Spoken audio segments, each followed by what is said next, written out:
Wow. And we're live. Welcome, everybody. Hey. Surprise, huh? Yeah. How do you like the music? Well, I like it, but hope you guys like it out there. Yeah. From my side, I also definitely like it. So welcome, everybody. This is the first Labs Talk stream, and actually it's the second stream because we had a test stream last year, right? So, Erica, have you survived Christmas and the New Year well? Yes, everyone's safe and healthy, stayed at home, got to relax. I think like everyone, I cooked a lot and I ate even more. So how about you? We're still negative in a positive way, right? I like that. Yeah, so very cool. So I'm really happy that we're able to take Labs Talk into the world of streaming, and we're streaming across so many SAP CX channels, which is really amazing. So we're on Facebook, LinkedIn, YouTube, and also Twitter with Periscope. So that's amazing. I'm really super thrilled about that, and I think the coolest thing is really that we now have the chance to really engage a bit with the people who are watching, right? So if you're watching this and if you have a comment or so, if you have a question or so, then just please drop it. Even though we might forget it during the stream or so, we can pick it up during the next stream, for example, right? So we're trying our best, though. We're still learning here. Yes, I think by the end of the year, we're going to be masters in multitasking and managing all of the comments and the engagements all over the different platforms. So bear with us. So is that part of your resolutions for 2021, actually, to kind of learn how streaming works and to be a pro in streaming? Well, I don't know about a pro, but I have taken some inspiration from seeing just how much everyone is really dove headfirst into it, and I do appreciate, of course, being able to replicate as much as possible being face to face. Although it's weird to balance like looking at the camera and like looking at you here, but yeah, it is something that we're gonna get better at. Yeah, totally. And I just look into the comments. So a lot of people saying hi from all over the world, from really India to Stockholm. I just see here, I know Stockholm is a city, and that's in Sweden. So Singapore we have, and lots of people saying hi, good afternoon, good morning. So from all over the place, really. This is pretty crazy. And we also have someone from Germany here. Hi. Our time zone, right? So we're both around Munich. Yeah. So yeah, I mean, Erica, how should we start? So this is a chit chat episode, kind of. We call it Labs Chat, actually, right? Mm-hmm. And that's an episode we would like to have every other 2 weeks, basically, right? So we would like to have interview style episodes once a month with a real good topic about SAP customer experience, customer experience in general. Sometimes maybe with an SAP focus. And in between, we're planning to kind of do some housekeeping, discuss trends and other things. So it's going to be just Erica and me. And this is an excellent way to actually maybe send a few more comments and also questions you might have. We might be able to answer them. Absolutely. And it's also a way for us to get a break in between the interviews and the different topics that we're exploring, and dive a little deeper into what we learned or what we're looking forward to learning, and of course hearing from you all what you would like to find out from the upcoming speakers, and how did you perceive what we covered in the previous episodes. So I'm really looking forward to this new format, and having an opportunity to of course chat with you, Sven, a little bit more in depth in between the interviews, and also find out what you guys out there are thinking. Yeah, excellent. So I heard a lot of people are always interested a little bit in the technical side of streaming, actually. I mean, the same was true for podcasting, right? So some people also asked us, how do you actually mix the podcast? What tools do you use? So I just thought, just going to spend 1 minute on this. So it's basically Erica and me. We had a little bit of support from the media team with the backgrounds and some of the color choices we should use in the video, for example, in the intro. But other than that, it's just really the two of us. And I'm here trying to steer the stream, read the comments at the same time, not getting too nervous about that. And we're both trying to kind of engage with you guys and bring up the topics. So Yeah. Should we dive into the learnings of 2020? Yes. Yeah. This is exactly what I wanted to bring up. So, just like last year, it'd be great for us to get a little insight into what were our highlights, what were some of the favorite topics and discussions that we had. So, Sven, kick us off. So I should talk about my biggest learnings of 2020. So I think on a positive side, I really learned that being at home and working from home and working in a team at home, it can actually work. So I'm to some degree, I'm really grateful that it's bad to say I'm grateful to have this pandemic, because it has it has been so bad for many people of us, but it has also been an accelerator for many processes, I believe. Yeah.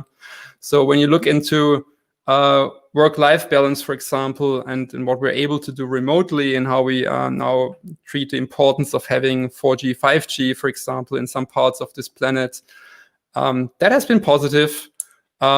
As from my personal point of view, my kids learned a lot during the remote schooling days, and it's not perfect, but they also learned something for life, actually, right? So it's not all negative, but at the same time, I really wish, of course, that this would be ending at some point. No, vaccinations should be faster, of course, and we just kind of end this whole crisis. When it comes to maybe commerce and customer experience, I made a lot of interesting experiences too, right? I, of course, did order a lot of things, but I also went to local stores, for example, and actually contacted them on Facebook and other media for the first time. I wouldn't have done that before, really. Yeah. No, I absolutely agree. It's in general, just on the commerce aspect, I really learned a lot about myself and about the general industry, and looking at things both as a consumer and also, I guess, as a product marketing employee. It was quite interesting to see the pivots, to see exactly how these different circumstances really either upheld or kind of brought down these trends that we covered a lot already, as far as the engagement with local businesses, for instance. And for me too, it was very interesting to see how often then I was willing to brave the elements, so to speak, in order to buy what I needed, and how easy or difficult those that ended up being, basically. From a personal and professional standpoint, like a lot of people, I think I mainly learned, on, I guess, a negative side, the limitations of myself in a way that I haven't since college. Really, just in the aspects of having to undergo the same normal challenges, and then the extraordinary ones on top. And at the same time, it was quite humanizing, because everyone in the world was and still is going through these similar challenges in different ways. And I was quite interested to see how, both in good and positive, or good and negative ways, people became more invested in everything going on outside around them, and how that affected them, and being able to compare their experiences, right? So more than ever, we cared about, what is the daily life of our colleagues around the world? How is it when they're, balancing going to work versus not being able to go to work? How are they dealing with different relational aspects, and most definitely personal and professional wellness and well-being, and that I think is a good segue into what we're looking towards in 2021, because I think that trends like wellness and well-being and work-life balance in a non stereotypical way, I think in a really actual genuine and authentic and and real way is something that's going to not just continue, but rather take off and be a more permanent part of our discussions and how we live. So what I'm actually hoping for 2021 is that some of the discussions that we had with, for example, Fridays for Future, when it comes to sustainability and how does this affect customer experience, like how does it affect our commerce operations, for example, how can we kind of be sustainable and use e-commerce at the same time and other parts of the CX portfolio and CX area, basically, right? If I would hope that they don't basically go away and they will still play a role, maybe towards the second half of the year, maybe. But I have the feeling that because of the pandemic, a lot of people realized what is actually possible if you want to change yourself. So I'm really trying to speak to the positive parts of this now, really.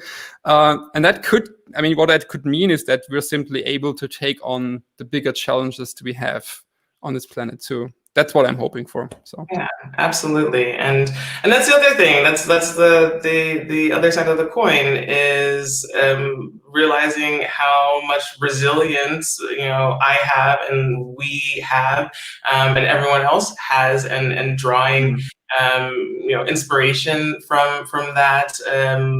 Not just to power on, but also to find the new ways of doing so, and how technology and how relations and engagement is going to help to bring that forward. Yeah. So I absolutely agree. It just rings a bell in my head, actually. So building a resilient enterprise or company has never been more important, right? I mean, that's also one of the super mega key learnings. Even if your business also should have trouble or should be in trouble now, getting it ready for the future, and because the next pandemic might come, right? The next horrible thing could happen. So this is one of the learnings of 2020, that you should be prepared, basically. And I guess we all learned how important it is to really use technology in a positive way, actually. So it helps us all. Very cool. And I just would like to add to that, it would be super interesting to hear a bit from the people watching, or who might be watching this later on, of course, basically, what you guys are thinking, right? So drop us a comment whenever you see this, basically, drop us a comment what you think, and at some point we'll pick that up, and we'd love to hear and discuss it in one of the next shows, I guess. Yeah.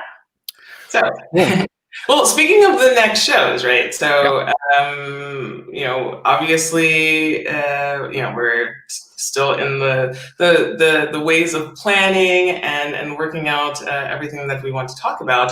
But we do already have lined up our first official Labs Talk episode. So do you want to tell us a little about this one? Yeah, absolutely. So I think it's called What's on the Menu for 2021. I really like the title.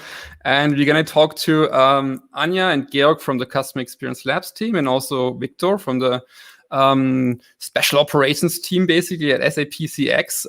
And they're all basically, not both, the three of them are really in great positions to talk a bit about the future. They all have, to some degree, a technical vibe, but also know a lot about the business, right? And I'm really thrilled to talk to them and to hear what they believe will be important for 2021. So we're going to try to look into the how is it called, this the future glass, basically. You have probably the crystal ball. How is it called? The crystal ball. The crystal ball, of course. We're going to look into the crystal ball. Well, we're not going to make any product predictions, though. I'm pretty sure about that. But we might talk a little bit about where we actually go with this World Planet CX, for example. Yeah. And also, at least further down the line, I'm looking forward to revisiting some of our top topics from last year. One of my highlights was Roboy with Raphael, and especially from that discussion, getting to follow all of the developments with the latest rendition of Roboy and how he's developing, and the different topics having to deal with the human robotics interaction, and the goals that they have for the project. And I know you also got a special insider access to the Roboy world after our conversation. Yeah, absolutely. So my daughter actually did an internship at Roboy, which was really amazing. She liked that a lot. So they were able to actually to pull off an event just at the end. So when there was like a tiny bit of an opening during these corona regulations, basically here in Germany. And they've done it in a super safe way with a lot of safety measures, of course, right? But they were really lucky because I think exactly that Wednesday afternoon, they announced some new rules, and it wouldn't have been possible the week after, for example. But yeah, it was amazing to see Roboy and to talk with Raphael about telepresence and his thoughts on that for the future. And I also totally agree with him that telepresence and somehow providing a super rich experience while you're not at that location is, of course, super important these days, right? I mean, imagine you could be at an event or at a show, a conference, without physically being there because you can't, either because you're handicapped or stupid pandemic is happening. Sounds cool. It's a good topic for sure. Yeah. Yeah.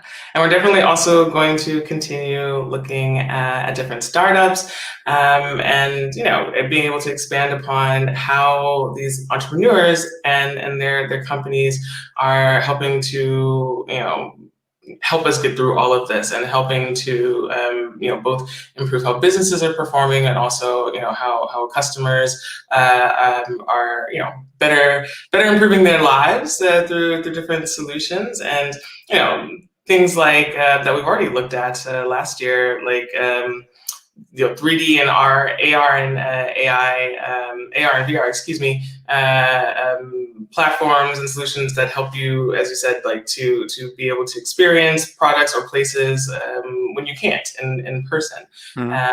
So yeah, I'm really looking forward to seeing how startups are helping us to overcome these kind of boundaries and limitations, and getting to see more, just more basically in the next year. And I'm super lucky that there still seem to be startups around. I mean, we're both part of the Sub.io sustainability cohort, right? So we have a good overview of what's happening also in the sustainability sector, basically.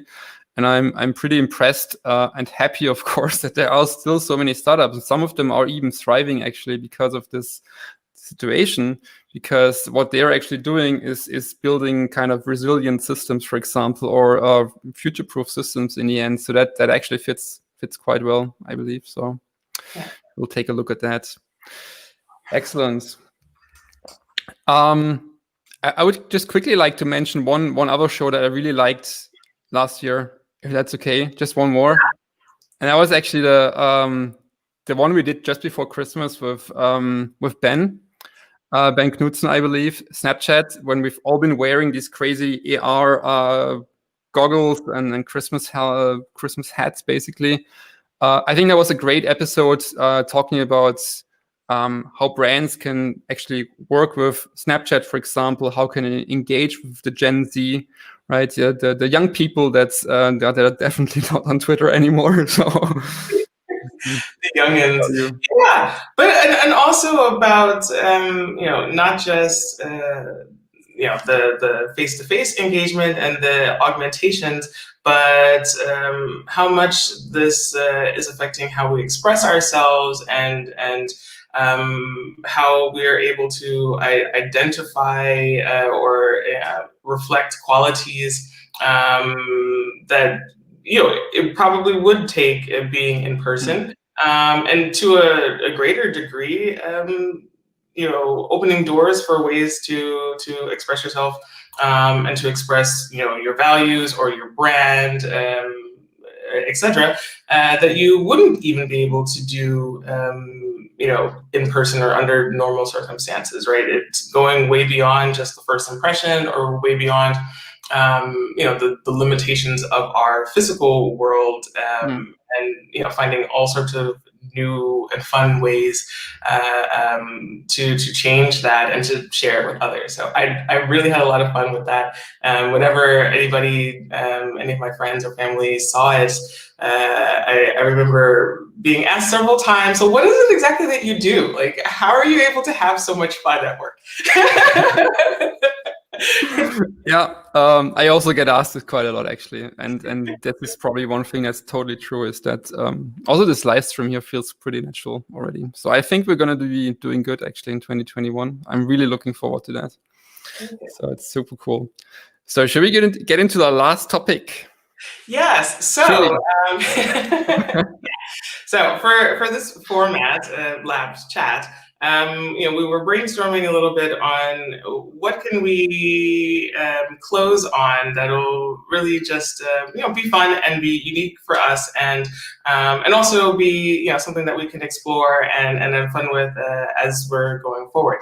And we land on the last thing, and this has a double meaning. It's not only the last actual thing that we were discussing, but it's the actual prompt. So our last question that we want to have in the series, and of course, let us know what you think, is that we're asking, something that is the last thing. So in this case, I'm first going to ask Sven, and the background is that we both love like gadgets, and we have discussions a lot about Kickstarter. But I was very surprised last year and impressed to learn that Sven is one of these top tier Kickstarter backers. Super backers. Yeah. So what is the term again? Super backers. Yeah. I'm a super backer. Yes, so this is the official super backer. So I wanted to ask Sven, what is the last thing that you backed on Kickstarter? Well, okay, I slowed down a bit with my Kickstarter backing because to some degree, I love to kind of back these technical gadgets, but sometimes they're a bit more lower level gadgets, like you need to solder them and put them into other systems, like for Raspberry Pis and stuff like that. So I slowed down a little bit. I have to think a tiny bit. I think it's gonna be the Smarty. I think it was called Smarty Presence Robot or so. And it's kind of a little piece of cardboard, and it is for an Esprino development board, a JavaScript-based development board. And the idea is that you can, I believe, attach your... I haven't gotten it yet, so it's still in development. It's something that is very typical for Kickstarter. I'm also waiting for one of the 3D printers for like 3 years now, and I still get notifications and news about it. So let's see if it happens. But this multi-presence robot is really, you mount your smartphone into this little robot, and it's supposed to track your face and follow you as you basically move around and in your room, for example. Oh. So either that, or it was some indoor sensor. I'm not quite sure, which could be about measuring CO2 and temperature and stuff like that. But I'm wait, that is a bit embarrassing because it's still in the package actually. That's sensor.mattressful.com. That's the company I backed, and they do indoor sensors, but I haven't used it yet. Shame on me. So now I'm gonna ask you, of course. I'm gonna make this easy on you. I follow you on Instagram, and I know that you do quite a bit of cooking. So the question would be, the last thing you actually cooked. Please remember it. No, that's actually pretty good, and I'm glad that I cooked something. Normally I try not to get too fancy during the week, but I just got an air fryer, and I took it out of the box and I used it for the very first time last night, and I made crab cakes. Oh my god! Oh wow! It took way longer than I expected, so I'm still on the fence about the air fryer versus my convection oven. But I do have to say I was happy how it turned out, and I was happy that I used no oil, and I was most happy to have crab cakes because they don't have crab cakes in Germany. So I'm also just thinking what so it includes crab and more or less cake, and I got it. If you send some over, I will send you some beer, because I don't know if people are knowing this, but I'm a DIY brewer now since the pandemic in August last year. I started brewing at home, so I can send beer. You can send crab cakes. Nice. You'll survive, actually. Yeah. Oh, that's it. That's it. Maybe again, just a quick shout out. If you have any comments, then please let us know. I mean, let us know anytime, right? We know this is recorded, of course, and just when you see this, put us a comment in there. Tell us what you think, and maybe also really tell us about the topics that you want to have covered in 2021. So we're here to really listen to you guys and engage with you guys, and I think we're pretty well set up actually to get a few nice interviewees into the show here. Okay, cool. Then thank you so much, and see you in about 2 weeks. Yep. Thanks. Bye. Bye-bye.